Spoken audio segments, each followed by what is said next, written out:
Boa tarde a todas, a todos. Boa tarde à caríssima Fernanda, que eu tenho grafada no meu contato com Maria Fernanda. É uma idiosincrasia, né, Fernanda? Que eu coloquei o seu nome, não mudei lá, né? Então tá ótimo. Vamos saudar. Sim. Você quer uma introdução? O que você quer que eu. Na verdade, vou pedir, né, que você se apresente para o pessoal, para quem ainda não te conhece. Tá ótimo. Então, pessoal, amigos aí da Fernanda, eu sou Bruno Antunes de Cerqueira, historiador com formação na PUC do Rio de Janeiro. Eu sou do Rio, mas moro em Brasília, não é? Sou também advogado com formação na PUC do Rio e no Uniceup de Brasília. Sou indigenista especializado da FUNAI, aqui em Brasília. Sou especialista em relações internacionais, lá pelo Rio, pela Universidade de Cândido Mendes. E sou um especialista em história do Brasil Império, né, que é o Brasil oitocentista, o Brasil do século XIX. Sobretudo a transição do Brasil Império para o Brasil República, mas também um estudioso, um especialista da história da realeza brasileira, que é muitas vezes confundido com a monarquia brasileira, né? A monarquia é o Estado imperial, não é? Antes de Dom Pedro I era o Estado real, Reino Unido, né? E teve, antes disso, a própria monarquia lusitana, que durou muitos séculos antes de a monarquia brasileira nascer, em 1822. E aí a Fernanda me convidou para a gente falar sobre Dona Maria de Portugal, que é uma rainha que é conhecida dos brasileiros quase que exclusivamente pelo epíteto, né? pelo cognome que é dado, né? De A Louca, né? Então é uma personagem que tem um nome na história, perdão, por causa do Tiradentes, que é o Alferes Joaquim José da Silva Xavier de Minas Gerais. E é muito curioso isso, porque ela tem esse renome, um renome maldito. Mas ela não foi isso. É uma redução absurda de quem foi a Dona Maria, a rainha Dona Maria de Portugal, Brasil Algarve, a primeira titular do Brasil soberano, não é? É uma redução muito grande chamá-la de a louca. Evidentemente, ela adoeceu, a gente vai falar disso aqui. Ela se tornou doente mental.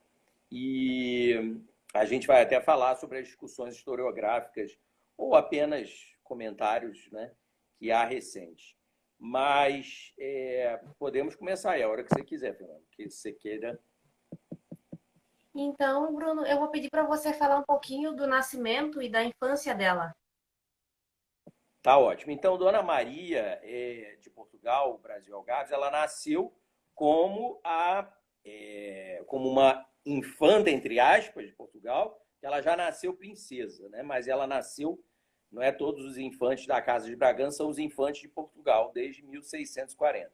A Casa de Bragança era a casa mais alta de Portugal, abaixo da Casa Real, que era, na União Ibérica, a Casa da Espanha, os Habsburg, mas do ramo espanhol, né? Los Habsburgo, né? Como se diz em espanhol.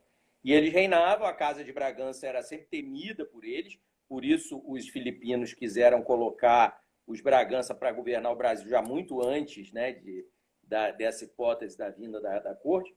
E os Bragança eram riquíssimos e tinham uma justiça própria, quer dizer, uma jurisdição própria, não é? E, bom, em 1640 passam a ser os próprios reis, né, com a Revolução da Restauração de Portugal. Então, Dona Maria, ela nasce em 17 de dezembro de 1734, no Palácio Real de Lisboa, que era chamado de Paço da Ribeira do Tejo, né? Ele era um palácio assim no alto, não é? Colocado ao alto, assim, numa coluna, né? Tem um termo para isso, né? Que eu não me lembro, enfim, numa elevação, não é? E só que esse palácio, isso vai ser um dos momentos catastróficos da vida da rainha Dona Maria, ele vai ruir, tudo vai ruir com o terremoto, como eles dizem, que é o terremoto, né? Eles falam terremoto. Em 1755, é um horror, é o maior, né, da história portuguesa e vai tragar, Lisboa vai tragar, não é? As ondas marítimas vão chegar a 8 metros de altura e até hoje não se sabe plenamente, não é, as origens desse terremoto, como eles falam. E eles, a sociedade portuguesa em que Dona Maria nasce, seja a realeza, a nobreza, o clero, eles são muito conservadores, tal, e eles vão ver isso em parte como uma espécie de uma, quando a gente fala uma bênção do céu, né, eles vão ver como o contrário, como uma espécie de maldição do céu, né? E vão se penitenciar muito por isso, etc. Bom, por causa disso ela nasce e ainda é criada no Paço da Ribeira e nos outros palácios da família real portuguesa, como Belém, mas ela vai passar, eles, na verdade, estarão em Belém, olha que curioso, quando se dá o terremoto. E aí, por isso, que não tinha nenhum membro da família real lá, porque tudo vai ser destruído e eles vão ficar muito chocados, né? Milhares de pessoas, né, morrem. E aí, os cadáveres, né, vão ficando insepultos. É uma cena, assim, diabólica, infernal, e eles, a família muito religiosa, Dona Maria, muito criancinha, né, ela já era muito religiosa, né? Só para vocês terem uma ideia, existe um cônego setecentista que serviu ao avô de Dona Maria, ao rei Dom João V, que era o padrinho de batismo dela, né? Ela é a filha do rei Dom José I, que na época era o príncipe do Brasil, né? O príncipe e a princesa do Brasil era o Dom José, pai de Dona Maria, e a Dona Mariana Victória, que era uma infanta de Espanha, princesa borbônica. E o avô era o rei Dom João V, a avó era a rainha Dona Mariana, arquiduquesa de Áustria, e os outros avós, obviamente, os reis da Espanha, né? Dona Maria, então, cujo nome era Maria Francisca Isabela Josefa Antônia Gertrude Rita Joana, esse era o seu nome de batismo, não é? Seus prenomes. Então, ela era Bragança pelo pai, Bourbon, Espanha pela mãe, não é? Bom, e mil outras, né, linhagens, Habsburgo, como eu já comentei, também era Farnese, não é? Pela sua avó e madrinha, que é uma dinastia itálica muito importante, não é, no Renascimento da Península Itálica, não é? E então, Dona Maria, ela já justamente o primeiro ato da sua vida oficial é ser batizada, não é? Então ela é batizada pelo cardeal patriarca de Lisboa. Agora Lisboa tinha um cardeal patriarca, né? Isso foi uma concessão da Santa Sé Apostólica para a Diocese de Lisboa, né? A sede de Lisboa. Então o cardeal Dom Tomás de Almeida, que era Dom Tomás I, a batizou, não é? E tinha sido elevado pelo Papa Clemente XI, não é? Dom João V, então, titulou Dona Maria, quando ela nasceu, Princesa da Beira, porque ela era filha do príncipe do Brasil. Então, ela era princesa da Beira. A Beira, como vocês sabem, é aquela província imensa, não é? De Portugal, que tem, né, as praias, as pessoas conhecem hoje em dia mais turisticamente, né? Tem Beira Alta, né? Beira Baixa. Bom, Dona Maria, ela só teve irmãs, não nasceu um menino. Então, ela teve as irmãs dela, as infantes, Dona Maria Ana Francisca Josefa, Dona Maria Francisca Doroteia e Dona Maria Francisca Benedita. Então, o rei e a rainha, no caso, Dona Mariana Victória, ela tudo fez para dar um herdeiro homem para o rei, mas não conseguiu. Então, só teve mulher, menina. E aí, chegou um dado momento, Dona Mariana tinha tido já gravidez, tinha tido aborto, né, espontâneo, e, por fim, ficou como herdeira Dona Maria, todos eram Maria, evidentemente, mas Dona Maria Francisca Isabel, que era a Dona Maria, que será a nossa aqui pequeno biografada, né? Bom, essa construção, como eu falei, né, vai se destruir o Paço da Ribeira, né? Então, Dona Maria vai ter uma infância e já adolescência, né, porque ela nasceu em 34, só corre 55, quer dizer, ela já é uma adolescente, já até mais velha, vai ficar apavorada com isso tudo. Isso vai ser uma das cenas apavorantes da vida de Dona Maria.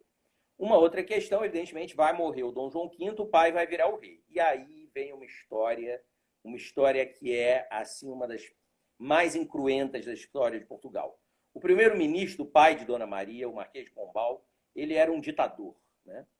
Ele não era... As pessoas ficam elogiando o Marquês de Pombal, não é? Sem conhecer a história portuguesa, colocando como se ele tivesse sido um gênio administrativo, porque ele foi um gênio administrativo, e como se isso só tivesse o lado positivo. Só que o Marquês de Pombal, ele é um ditador igual aos ditadores de sanguinário do século XX. Inclusive, ele inventou práticas de tortura de presos políticos que serão usadas no século XX, né? Então, esse homem, ele prendeu milhares de portugueses. O brasileiro também ia na aba, né? Bom, e a rainha Dona Mariana Vitória e o rei Dom José, sobretudo o rei Dom José, né? Eram muito influenciados por ele, muito mais o rei Dom José, né? A rainha Dona Mariana Vitória tinha certo receio e medo do Sebastião José de Carvalho Melo, que é o Marquês de Pombal. A rainha, a princesa herdeira, que se tornou princesa do Brasil quando o pai virou rei, né? Dona Maria, a nossa Dona Maria, ela tinha um misto de temor e admiração pelo Marquês de Pombal, porque ele tinha um gênio, como eu disse, produtivo, um tino administrativo, mas ela via que ele era um homem sanguinolento. E aí vai ocorrer um episódio famosíssimo, não é, na história de Portugal, que é a execução dos táburos. O que é isso? Um processo, a Fernanda conhece isso, com certeza, um processo judicial muito do fajuto, judicialmente falando, onde, para eliminar a Casa Ducal de Aveiro, a Casa Marquesal de Távora, várias casas da altíssima nobreza de Portugal, que eram arqui-inimigas do Marquês de Pombal, o Marquês de Pombal engendra uma tentativa de regicídio, ou seja, de matar-se o rei, Dom José, porque o rei tinha uma opção de amante, né, e ele tinha saído da casa de uma dessas amantes, e ele voltando da carruagem, então, né, vem um tiro, não é, a arma é aquelas armas primitivas, né, século XVIII, que eu não sei se é arcabuz, né, que fala, e aí atinge as nádegas do rei, e atinge outras pessoas, né? E tem o cocheiro, enfim, vira o coxo, é uma confusão. E, obviamente, o Marquês de Pombal vê nesse episódio tudo que ele queria. Ele diz, com esse episódio, nefando a sacrossanta pessoa do nosso sagrado rei, vamos eliminar, vamos matar toda essa gente da altíssima nobreza. E aí isso ocorre. E vocês sabem que no antigo regime, quando uma pessoa era condenada à morte, né? Na fogueira, na forca, despedaçada. O espetáculo era, para nós, seria hoje bárbaro. Era um espetáculo de reafirmação do poder régio perante todos. Nobres, não nobres, burgueses, não burgueses, clérigos, não clérigos, comuns. Era um espetáculo de reiteração, reafirmação de que o poder do rei era absoluto e que a ele, né, todos de nada. Então, nesse episódio, a Marquesa Mãe de Távora, o Marquês de Távora, o herdeiro, todo mundo, o Duque de Aveiro, todo mundo vai ser massacrado, morto, arrancado aos pedaços, queimado, uma loucura.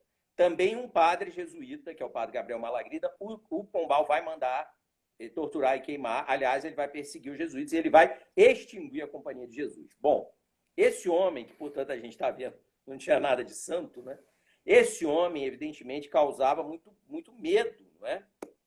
Nas pessoas. E ele quis fazer uma coisa. A infanta, que era princesa da Beira e depois virou princesa do Brasil, precisava se casar. E ele adiou, ele com o pai, com o rei Dom José, ele adiou tanto o casamento dela, ela ia casar com um tio da Espanha, que ia virar português, que era o Dom Luís, ora ela tinha que casar com mulher, né? Então, pelas lendárias cortes de Lamego, ela tinha que se casar com um português, ou primo irmão ou tio. E o tio dela, o infante Dom Pedro, que era irmão mais novo do pai, que era meio às turras com o irmão, Dom José, era detestado pelo Marquês de Pombal. E aí ele fez esse casamento, tio com a sobrinha, ser postergado durante anos. E ela já ia ficando uma moça casadora, já velha para casar. E não podia, porque ela tinha que casar e ter a prole. Então, finalmente, isso é conseguido, não é? E Dona Maria se casa com seu tio, né, com Dom Pedro, que era o infante de Portugal, que era grão-prior do Crato, que era senhor da casa do infantado, quer dizer, tinha rendas próprias, né? Tinha sido um príncipe, hoje a gente diria assim, meio playboy, né? mas era muito, muito, muito católico. É o que vai, obviamente, unir esse casal. Dona Maria era uma ultracatólica e o rei consorte, será rei consorte, marido dela, tio, né, Dom Pedro, será a mesma coisa, muito, muito católico. E aí, eles se casam, deixa eu dizer a data exata aqui para vocês, só para não errar, porque é muita data, né?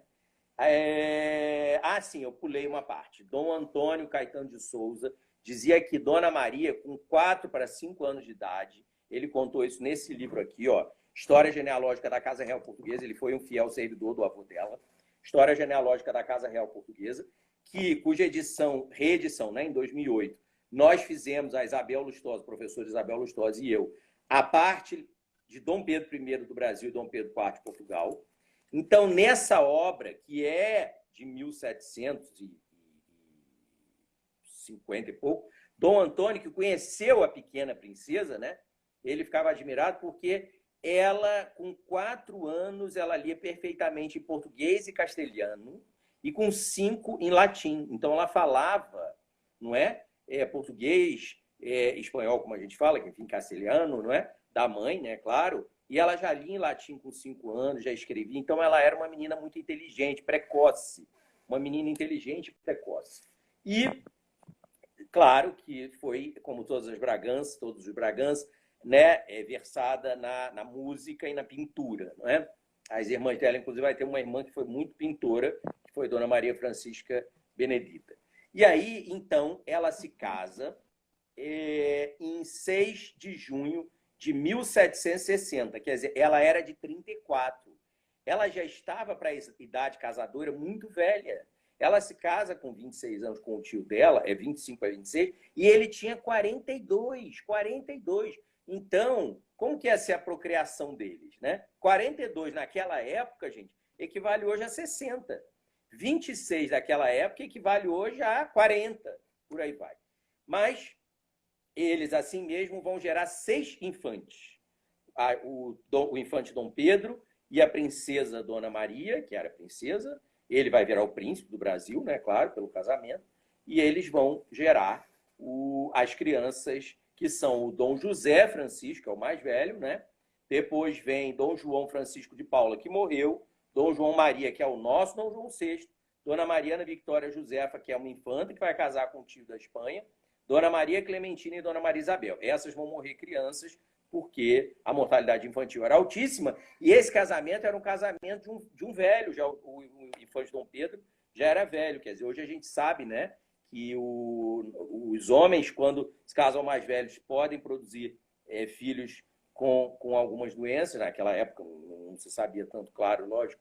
Mas a princesa já estava velha para o casamento, imagina, 26 anos. Tudo isso foi a mão do Marquês de Pombal. O Marquês de Pombal, ele queria tirar Dona Maria da sucessão.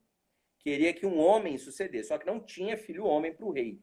Então, o que ele fez? Quando Dona Maria teve o filho Dom José, com o tio, né? Ano novo, o Marquês de Pombal vai tentar tudo para que Dom José, filho de Dona Maria, suceda ao avô quando o avô morra. Veja o que era. Então, Dona Maria então, não podia essa história gostar. É verdade, Bruno. Como? Então, essa história é verdade, porque eu já vi muitas pessoas dizendo que isso era uma mentira para difamar o Marquês. Então, isso é verdade. Não, Ele isso não é tentou nada. realmente tirar ela do trono. Não, o Marquês... A maior biografia da rainha Dona Maria até hoje escrita é essa aqui, Caetano Beirão. Um grande historiador, era pró-monarquia, mas nem por isso era... A maior biografia é essa, não é? Hoje tem um romance, eu vou mostrar aqui para vocês, tem 2 romances. Um que é bem grande, meio até assim, como se fosse uma peça teatral, mas é um romance de Isabel Stilwell, Dona Maria, uma rainha atormentada por um segredo que levou à loucura, lá em Portugal, esse livro aqui. E temos Mary Del Priore, que escreveu Dona Maria I, As Perdas e as Glórias da rainha que entrou para a história como uma louca, que é esse aqui, que é menorzinho, é brasileiro e tal. Esse livro aqui da professora Mary Del Priore, que é a minha amiga Mary, é influenciado no artigo que eu publiquei na revista da Consultoria Legislativa, em 2015, daqui da Câmara dos Deputados, onde eu mostrei justamente que essa figuração e essa estereotipação de Dona Maria como a louca só faz mal para conhecer a história do Brasil. Agora, a história de que o Marquês de Pombal tudo tentou para tirar aquele casal herdeiro e deixar o filho daquele casal, que ele influenciava, e o pensamento do tempo, mais, digamos assim, liberalizante, etc., maçônico, etc., isso tudo é verdade. Isso não tem nada de mentira contra o Marquês de Pombal. Isso tudo ele fez. Só que ele não conseguiu. E aí, quando Dom José ficou velho, doente, decrépito, Dona Mariana Vitória, a rainha consorte, virou a rainha regente. Aliás, Portugal teve uma infinidade de rainhas regentes. E aí, a rainha regente tudo fez para que o Pombal não conseguisse retirar da filha o direito de sucessão ao trono. Quando Dom José morre, todo doente também, né, todo estrupiado, em 1777, Dona Maria ascende ao trono. Muito curioso a data da sagração de Dona Maria, que é 13 de maio é o primeiro 13 de maio, né? 1777. O filho dela, Dom João, um infantezinho, estava completando 10 anos de idade. Ela é elevada ao trono, tem a coroação. Vocês sabem que a coroa não é colocada na cabeça, né? É colocada para Nossa Senhora da Conceição, de Vila Viçosa. E tudo isso, e é uma festa retumbantíssima lá em Lisboa e no país todo, não é? Bom, Dona Maria, e então começa a reinar, não é? Em 1777, com o marido, como rei consorte e rei titular. E aí, o Marquês de Pombal, ele está velho, doente, podre, mas mesmo assim ela o mantém, ela concede uma licença para ele. E ele vai começando a ficar cada vez mais doente na cama, cheio de pústulas, sabe, pelo corpo. Ele ficou assim uma coisa cadavérica e abjeta. Mas todo mundo, né, que conhece a história dele, né, muitos autores colocaram que isso seria uma espécie de, enfim, paga, né, pelas coisas que ele fez. E aí Dona Maria, ela inicia uma política que o povo, né, e a nobreza portuguesa chamam de viradeira. Os nomes em Portugal são engraçados para nós. Né? Viradeira, ou seja, virar tudo de volta. Então, o que ela faz? Ela, por caridade cristã, ela era uma rainha muito católica, de fato, né?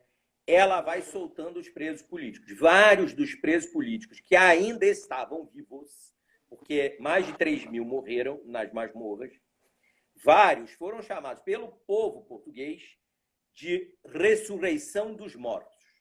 Porque quando saíam da prisão, eles tinham passado 30 anos na cadeia. Marqueses, viscondes, né? Todos. E administradores, ministros. E aí o povo via aquelas pessoas em farrapos, assim. E aí eles chamavam aquilo de a ressurreição dos mortos. 800 saíram vivos. O resto, ele matou todo mundo, morreu todo mundo. E aí tinha frade, tinha tudo, né? Padre, tudo. E aí Dona Maria vai libertando toda essa gente, né? E ela vai iniciando um novo reinado, claro, com tudo que cientificamente já havia sido produzido no reinado do seu pai, mas ela vai tendo uma marca como rainha mulher, né? A primeira rainha mulher da história de Portugal. E aí é muito interessante, né? Porque antes de Dona Maria começar a enlouquecer, porque depois isso vai acontecer, Dona Maria, na verdade, ela é responsável por várias pequenas revoluções, não é? Na história administrativa de Portugal. Isso é muito curioso. É isso que não é conhecido dos brasileiros. Aliás, eu acho que nem dos portugueses, viu? Mas aí é uma outra... E aí, Dona Maria, ela, na verdade, vai ser uma rainha junto com seu marido, mas ela que mandava, ela que era a rainha, ela que era a chefe do Estado, né? Não era ele, né? Ela vai ser uma rainha benquista pelo povo. Primeiro que o povo português era ultracatólico, né? Os viajantes estrangeiros que visitavam Portugal diziam que Portugal era um país de frade e freira, só tinha isso. E que o avô da Dona Maria, o Dom João V, ele tinha como amantes as próprias freiras, porque isso ocorreu também. Então era um país que os palácios eram entupidos de padre, frade, freira, bispo. Então era um país considerado arcaico e atrasado, né, na Europa. Mas essas opiniões dadas eram de estrangeiros, no geral, protestantes, né? Então a gente tem que levar isso em consideração, né? Agora, claro que Portugal era um país pequeno, não é? Portugal dependia integralmente do Brasil e do seu império colonial. Portugal era um país pequeno, né? Bom, Dona Maria, ela vai ser preocupada com isso que hoje nós chamamos de questão social, ou já no século XX se chamava de questão social, e que não tinha esse nome, né, no século XVIII. Dona Maria, ela se imbui de um espírito, não é? E de um senso de justiça na prática governativa muito grande, porque ela era uma fiel seguidora do que a gente chama de doutrina social da igreja, ok? Então, ela vai desenvolver com os seus ministros, né, vários mecanismos, não é, de recuperação, por exemplo, uma coisa que a gente fala hoje, imagina, como pode, né? Como a gente regride, né? A gente fala reinserção social do preso, né? Veja que coisa. Dona Maria vai criar isso.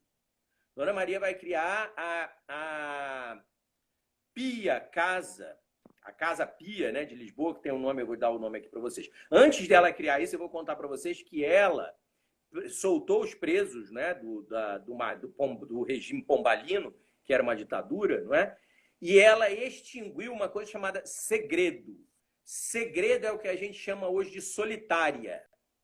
Sabe quando coloca o preso lá dentro do presídio, tranca ele num cubículo, sem água, sem comida, sem luz, tranca, como tortura, né? Ela mandou extinguir isso, porque ela achava isso completamente desumano, não é? Então, esse tipo de coisa a rainha Dona Maria não queria mais no reinado dela, tá? E ela vai fazer uma reorganização do poder judiciário de Portugal e de ultramar, não é? Então, ela manda extinguir, ao contrário, ela manda codificar, não é?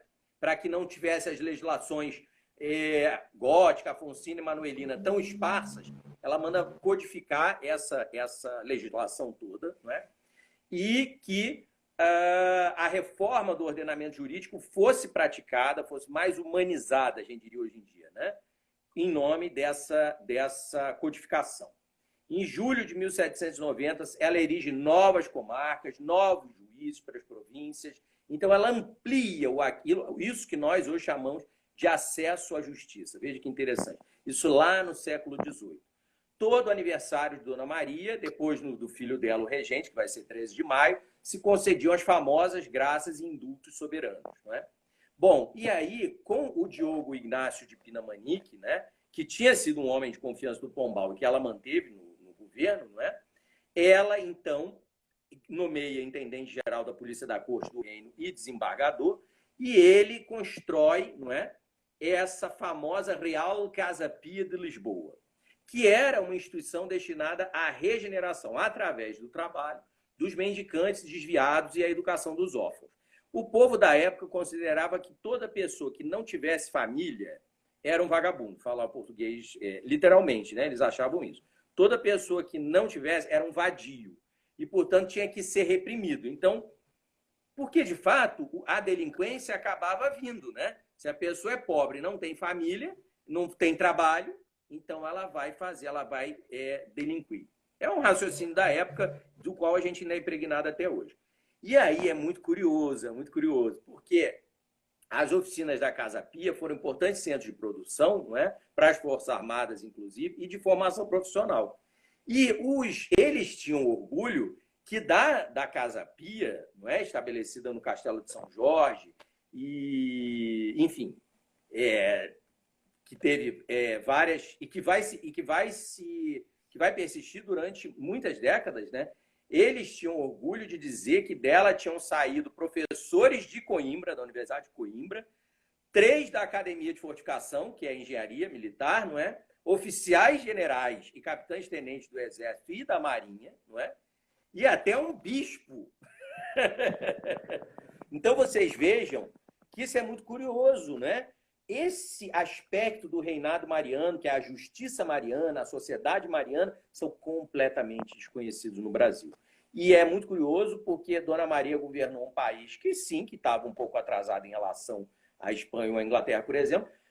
Espanha não, que a Espanha também era similar a Portugal, mas que tinha um império colonial grande e tal. Mas é muito curioso, Dona Maria foi uma rainha ingênua, extremamente operante, extremamente administradora, conscienciosa, etc. E isso foi tudo esquecido, né?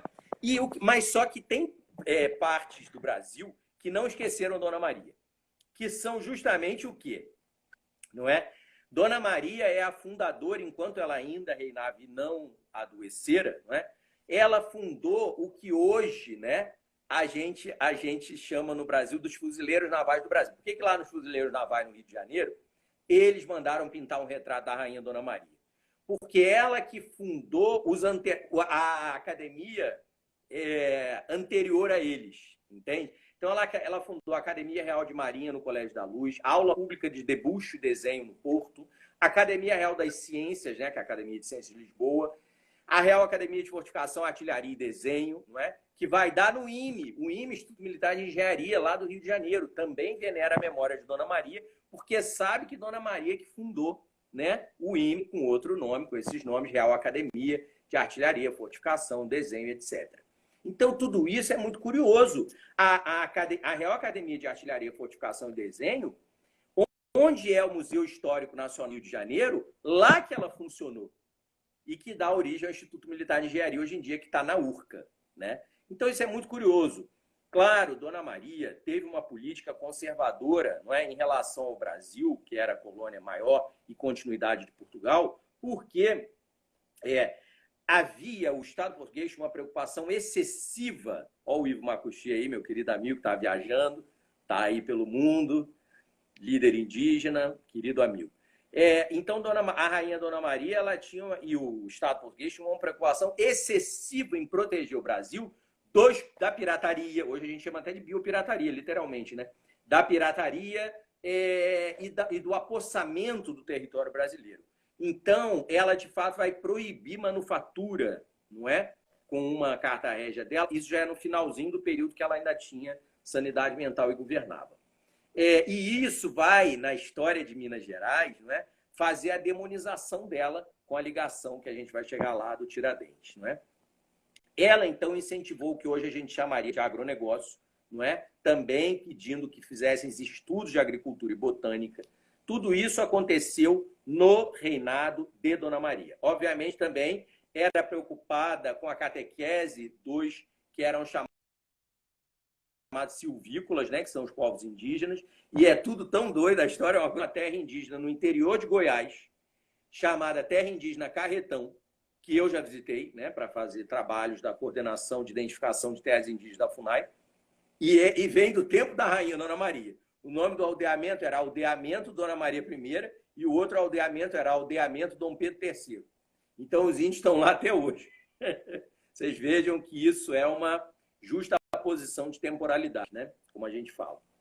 E aí, Dona Maria, gente, o que vai se passar? Daí em diante desse bom reinado, só para vocês terem uma ideia, quando Dona Maria, o elogio fúnebre de Dona Maria, feito em Portugal, em 1816, ela morre no Rio de Janeiro, a gente vai chegar lá, né?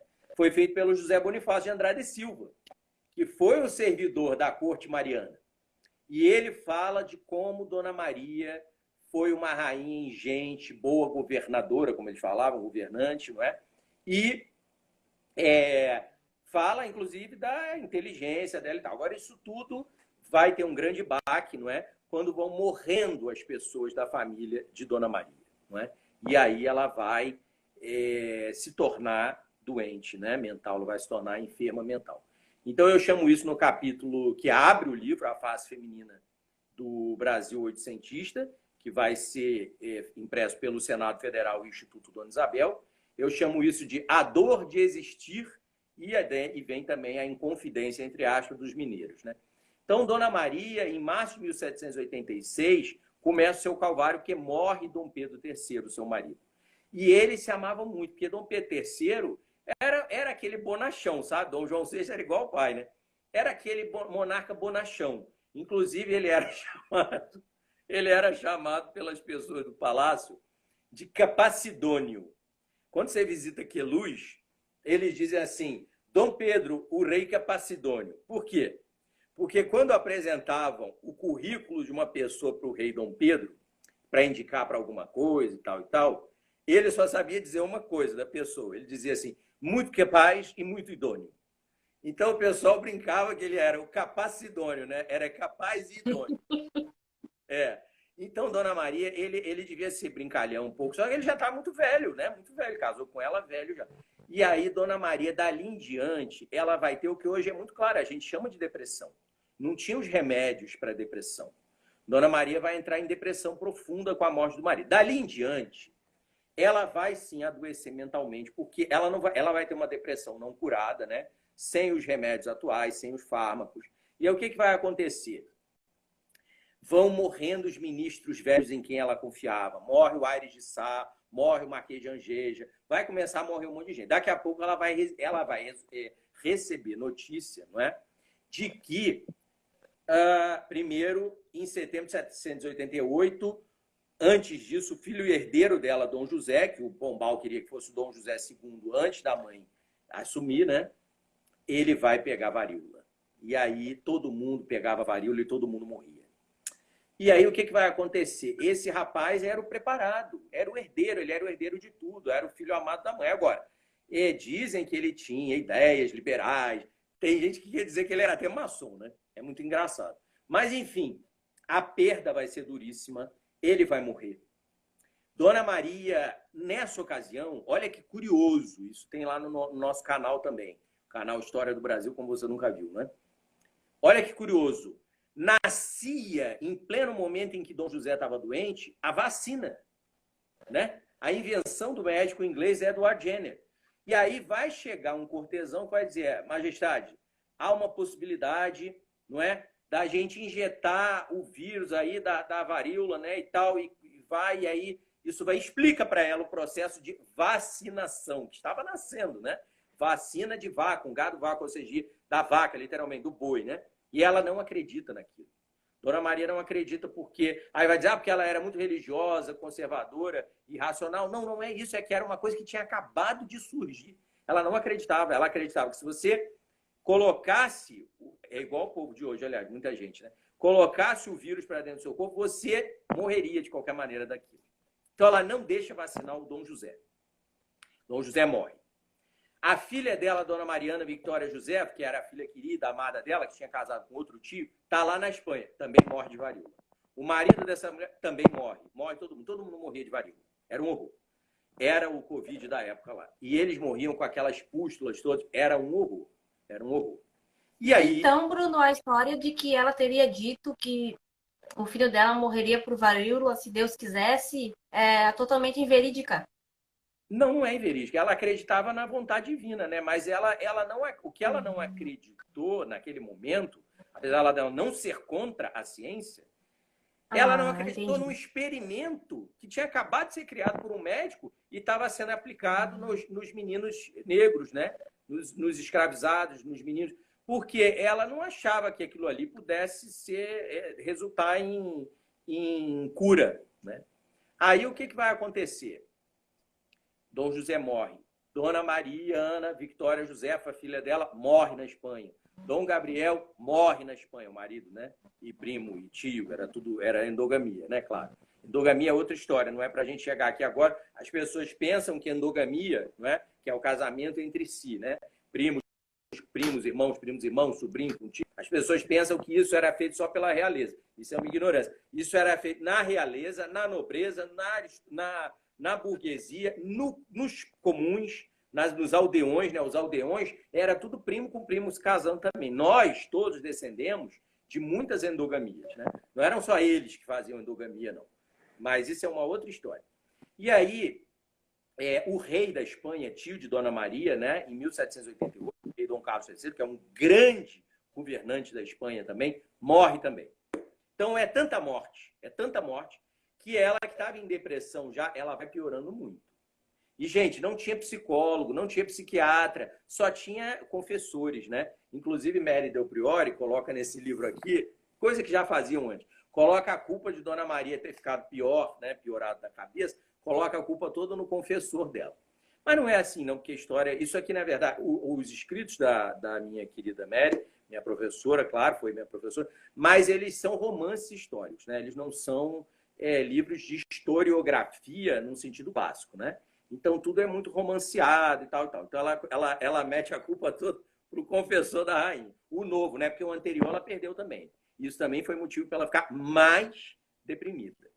E aí, por fim, se dá o quê? Nós sabemos, em 1789. O que acontece aí, Viana? 89. A Revolução Francesa. Revolução Francesa. Aí chega em Lisboa, imagina, uma rainha entupida de problemas, o reino, o império, perdeu o marido, perdeu o filho, perdeu o filho, perdeu o genro, perdeu o primo, perdeu o juiz, perdeu o tio, perdeu todo mundo. Aí o que acontece? Ela fica sabendo que os franceses se revoltaram contra o rei e a rainha. Ela era Bourbon pela mãe, né? Ela era prima do rei e da rainha, porque ela também era Habsburg, e a rainha era Habsburg.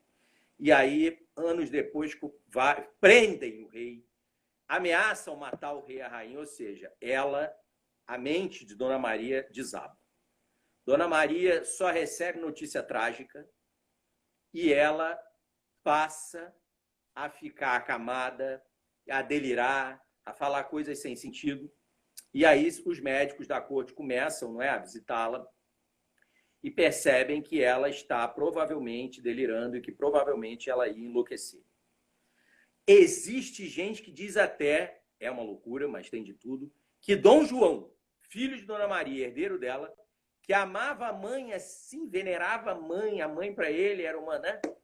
Que Dom João era a favor de Dona Maria ser declarada incapaz de governar para ele ascender ao trono. Só que Dom João não queria ascender ao trono, né? Ele foi obrigado.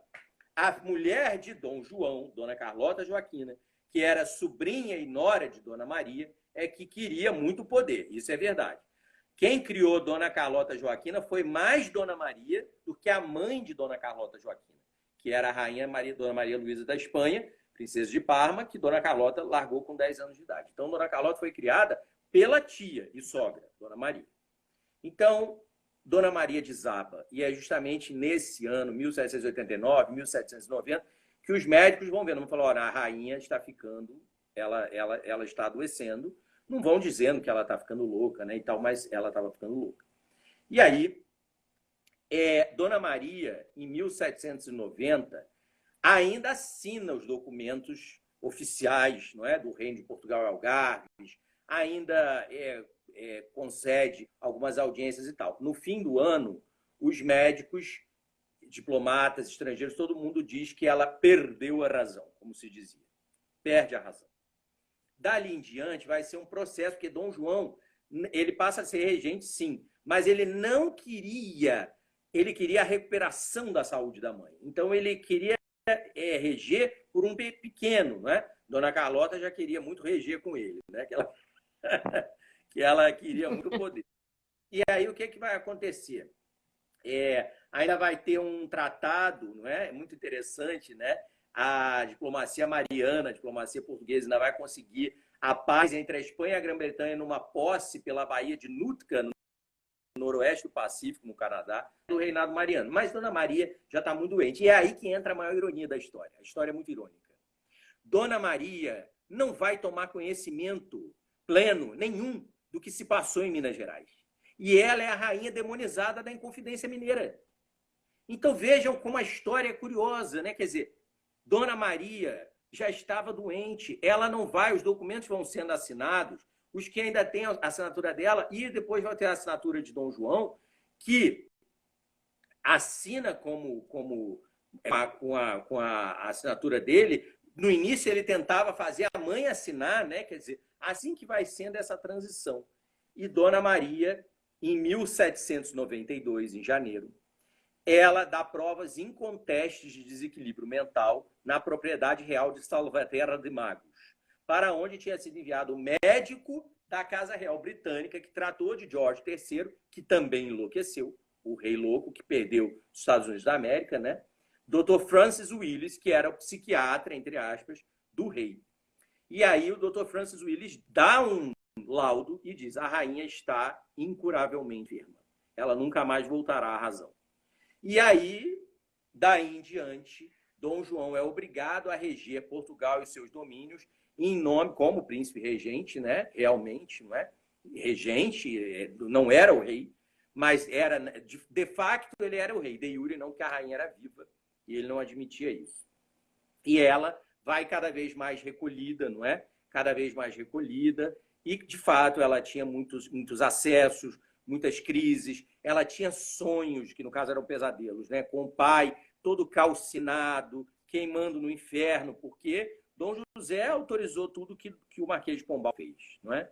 Dom José, tudo que o Pombal fez, Dom José abençoou. Então, ela achava que se o Pombal já estava lá queimando no inferno, imagina o pai dela, né? Que era o rei.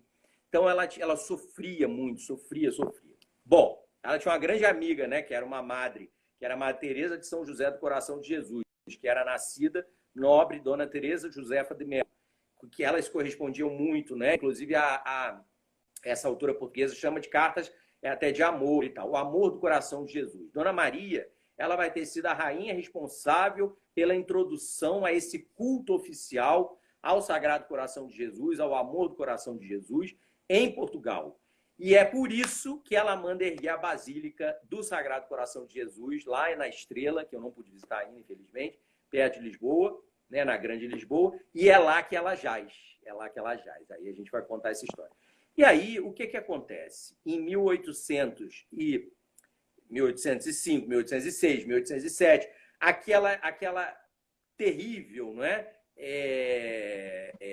Aquele tufão napoleônico terrível da Europa vai chegando a Portugal.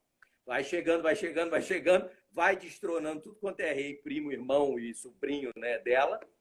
E aí, o que acontece? Vai chegar a vez dos Bragança, né? Os Bragança estão no olho do Corso, como ele era chamado, né? E aí o que acontece? O Gabriel está dizendo, foi uma rainha digna de uma tragédia grega. É verdade. Uma rainha digna de uma tragédia grega, uma rainha de fato trágica, não é? E muito, muito querida, coitada, mas depois completamente ignorada e demonizada. E aí o que vai acontecer? Dona Maria, em 1805, 6, 7, ela vivia recolhida. Dom João governava tudo, era tudo em nome dele, ele presidia tudo. E aí vão chegar a nobreza portuguesa que governava junto, não é? Os ministros e conselheiros, se dividiam em pró-inglês e pró-franceses. Só que Napoleão não estava para brincadeira, né? E aí tenta-se até o casamento de Dom Pedro, filho e herdeiro de Dom João e Dona Carlota, com uma princesa napoleônica, que não era... Uma hora seria uma sobrinha de Napoleão, outra hora seria a filha do Murat, que era um neto de camponeses que tinha sido criado rei fantoche lá por Napoleão. E nada disso dá certo. E aí o que acontece? O plano de transmigrar o Estado português, a corte portuguesa inteira, de Lisboa para a América, já era muito velho, e do qual até o padre Antônio Vieira já falava, né? Esse plano finalmente é executado. E aí, em novembro de 1807, a corte inteira, praticamente, só ficam lá um pingo de gente, sai o Estado de Portugal inteiro, que era a monarquia absolutista, né? E vai morar na América, né? Quer dizer, o império deixa de ser na Europa e passa a ser na América. E ela vem, doentinha, velhinha, ela vem. E aí, ela diz uma frase muito engraçada. Em tese, ela de fato proferiu essa frase, que é como diria o grande Ariano Suassuna, né? Os doidos têm muita lucidez. Dona Maria, quando aquela confusão, as pessoas abarrotando as malas para colocar nos navios, tinha gente que caía desesperada no mar tentando subir, morria afogado, foi uma loucura, uma loucura. A biblioteca... Estava chovendo também, né? Dizem. Como? Dizem que estava chovendo também, né? Chovendo, chovia, era um horror. Muito trovão, Dom João morria de medo de trovão, Dom João era muito medroso, né? Dom João VI era muito medroso. Medroso no sentido humano mesmo do termo.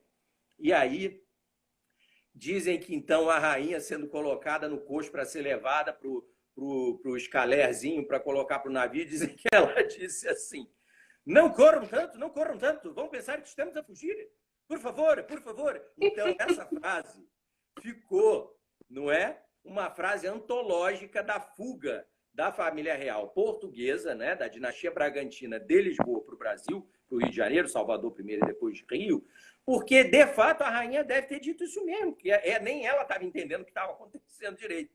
Mas ela dizia, não corram tanto, porque as pessoas vão pensar que a gente está fugindo, e a gente não está fugindo, não é? Mas só que eles estavam fugindo estrategicamente, porque senão Portugal ia ser dividido em 3 países. Um naco, ele foi traído. Dom João foi traído pelo próprio sogro, né? Pelo pai de Dona Carlota. Um naco ia ficar para a Espanha, um naco de administração portuguesa fajuta e um naco para a França. Então, o tratado pseudo, né, secreto de Fontainebleau. E aí, ele foi traído por todo mundo. E aí, eles vão embora. E aí, Dona Maria, não é? Com as suas netas, né? Ela tinha... As irmãs vêm com Dona Maria, né? As infantas velhas, as suas netas. Dona Maria tinha um neto, né, dela, Dom Pedro Carlos, que ela criou, igual ela criou Dona Carlota. Esse Dom Pedro Carlos vai casar com a neta primogênita dela, Dona Maria Teresa, que era tudo, né? Era tudo primo com... Era primo irmão, assim, 1000 vezes primos irmãos, né? Então ela criou Dom Pedro Carlos. E aí era infante de Espanha, infante de Portugal. E aí eles vão para o Rio de Janeiro, não é? E aí é a velhice de Dona Maria. De 1808 até 1815, ela é a rainha de Algarves, emigrada para a sua terra colonial, que ela nunca sonhou que visitaria. E em 1815, com o Congresso de Viena e a diplomacia joanina, nós somos elevados ao Reino Unido. E ela é a rainha do Reino Unido. Ela está viva ainda, né? Muito velha, muito decrépita, né? Ela morava onde? No Rio? No Convento do Carmo, que é ali em frente ao que a gente chama de Paço Imperial, que é o Paço da Cidade, tem a avenida, né? 1º de Março, e com a Igreja do Carmo. Por quê? Porque a rainha tinha que assistir missa, né? Diariamente, né? Então, a música sacra, as missas acalmavam o espírito, porque às vezes ela estava muito nervosa, muito irritada, muito colérica, né? Ela tinha acesso às vezes. Não era todo dia, mas ela tinha acessos, né? Ela ficou doente, né? A gente não pode dizer, e aí entra uma questão da doença mental da Dona Maria, que é o que eu digo nesse texto meu. Porque Mary Del Priore, ela diz nesse livro aqui que Dona Maria não teve doença mental, ela não ficou esquizofrênica. Mas isso não é verdade. Ela teve doença mental. Dona Maria, evidentemente, ela tinha, visivelmente, né, ela tinha crises paranoides, ela era... Enfim, a gente não sabe se Dona Maria se tornou esquizofrênica. Isso a gente não sabe. Talvez a gente nunca tenha como saber. De fato, talvez Dona Maria não tenha se tornado esquizofrênica, né? De fato, talvez Dona Maria tenha se tornado uma doente mental de várias coisas que não tinham remédios no tempo, não é? Hoje seria outra coisa totalmente diferente. Mas até no século XX, várias pessoas foram tratadas nos seus distúrbios psiquiátricos com as maiores loucuras, lobotomia, né? Choques elétricos. Então imagina a rainha no início do século XIX, no fim do XVIII, não tinha cura, não tinha cura. Então, a rainha, ela teve vários desses episódios. Dom João sofria, porque a mãe sofria, né? E aí, em 1816, em março de 1816, no Rio de Janeiro, né? Ela morre. Aí, Dom João vira rei, finalmente, Dom João VI. E aí tem um mês inteiro, né?